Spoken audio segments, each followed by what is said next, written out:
hulman niya nakabaton og intellect, nakabaton og emotion, o nakabaton og will. O ang iyang pagkabuhi magaisunan tungod ka na sa gahom sa Espiritu Santo. Katuyang hitayho, mauto ang Espiritu sa Dios na nagapanggahom sa imong kalag o nabuhi ka na Espiritu. Amen? We are spirit living in this body, possessed by the soul.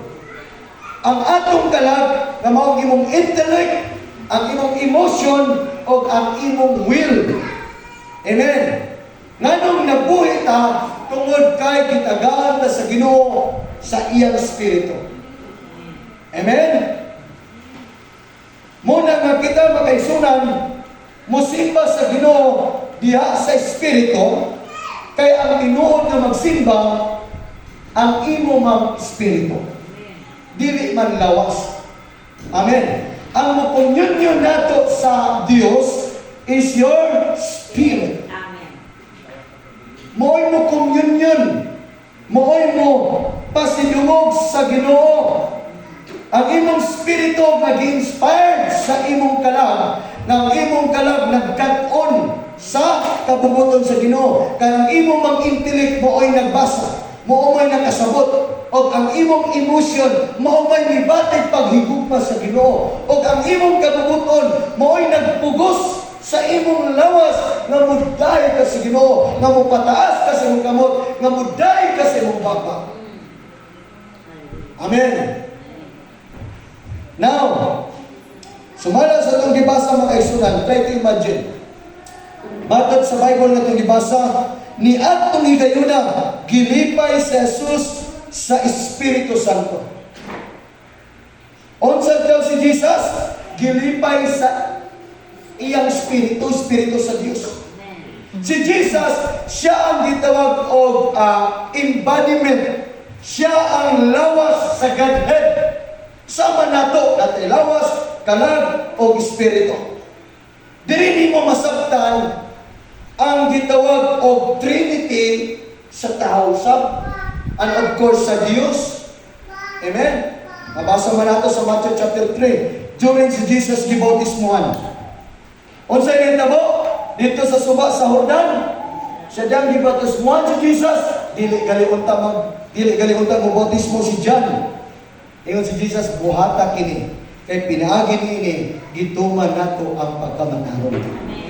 Amen. Muna importante ang prinsipyo usa ni sa gitawag og ordinansa sa church, ang pagpabautismo. So dito sa nitabo in ang Bible, adunay tingog nga nadungog gikan sa langit. Kinsa nakadungog? Ang mga apostoles. Unsay ito sa tingog? Behold, mao kini akong pinanggang anak, o kaniya ako adunay kalipay. Og mingon ang Bible, og adunay daw or salampati.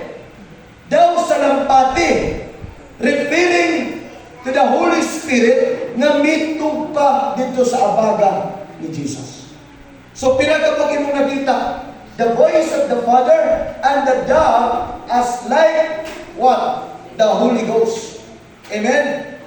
Dili po pasabot ng Holy Spirit daw sama sa salampati ang pag-abot sa Holy Spirit. And the Holy Spirit, what? He was descending dito kay Jesus sama sa alampatin. Meaning, murag pahiluna yun nga pagtugpa ba? Kabantay ka ng salampati mo mutugpa. Murag pahiluna kay ba?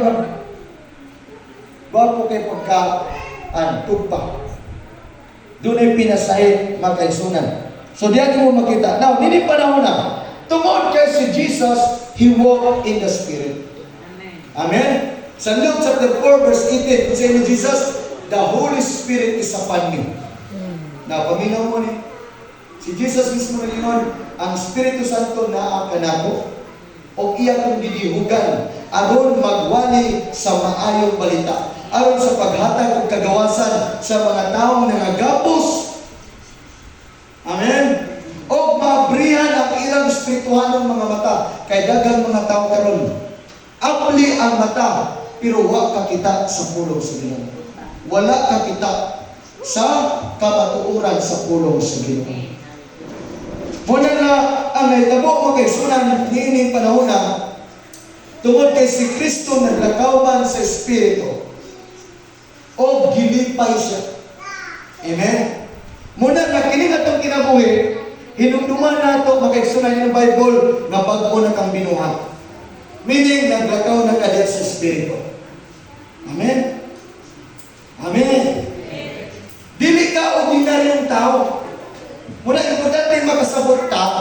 Isa yun sa Bible, sa John 1 verse 12 or verse 11. Ang midawat kaniya, as many who receive Him, kinsa gidawat? Si Kristo.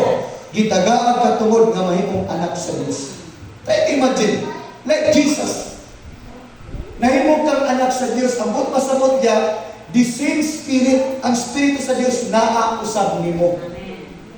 Amen. Kaya ang imong kinabuhi, gitransform na sa Ginoo. Wala na ka nagapo sa sala.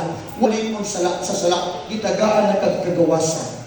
O gusto sa Diyos na maglakaw na diya sa Espiritu like Jesus.